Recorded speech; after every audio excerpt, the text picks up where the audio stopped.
Il a entre ses mains le pouvoir de lancer une alerte qui déclenche la terreur. Cet homme a sauvé le monde.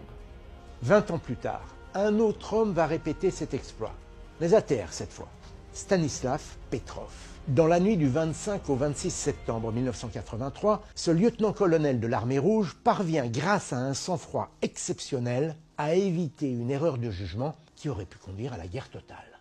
Nous sommes donc en 1983. Stanislav Petrov est un officier supérieur de 44 ans qui officie sur la base stratégique d'alerte de Kourilovo. Elle est située à une centaine de kilomètres de Moscou. Son rôle, c'est de repérer dans le ciel russe tout indice laissant supposer une attaque éventuelle venue des États-Unis. Et ça, grâce à un puissant réseau de satellites. En cas d'offensive, il a entre ses mains le pouvoir de lancer une alerte qui déclenche la terrible machine de guerre russe. Et justement, il se trouve que dans la nuit du 25 au 26 septembre 1983, à minuit 15 précise, ses ordinateurs lui signalent qu'un missile balistique américain se dirige tout droit vers l'Union soviétique. Branle-bas de combat. Il s'agit peut-être d'une ogive nucléaire. Et si c'est le cas, c'est une déclaration de guerre dont les conséquences seront terribles. Quelques minutes plus tard, les ordinateurs détectent un deuxième missile, puis un troisième, un quatrième et enfin un cinquième. 5 missiles se dirigent vers l'Union soviétique. La situation est très inquiétante. Plusieurs officiers estiment qu'il faut alerter l'état-major sur le champ. Il faut détruire les missiles au plus vite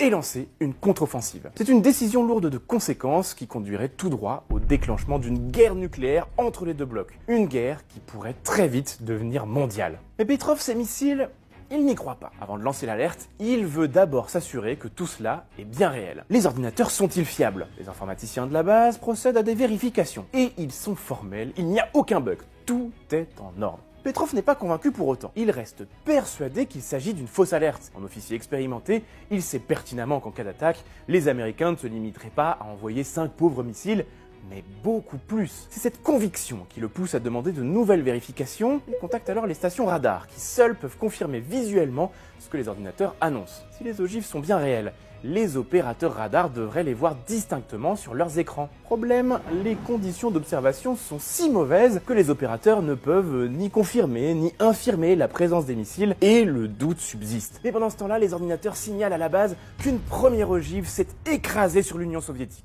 Sauf qu'en réalité, on a beau chercher sur le terrain, là où le missile est censé avoir atterri, on ne signale rien. Les autres missiles tombent aussi sur le territoire soviétique, avec le même résultat, c'est-à-dire absolument rien du tout. Petrov avait raison, il s'agissait bien d'une fausse alerte. Sur la base, seul soulagement. Mais alors, que s'est-il passé pendant ces longues minutes? S'il ne s'agissait pas de missiles, les ordinateurs, ils ont repéré quoi dans le ciel de la Russie? On ne tarde pas à le savoir. Après de nouvelles vérifications, on découvre que les machines avaient détecté de simples reflets du soleil dans les nuages.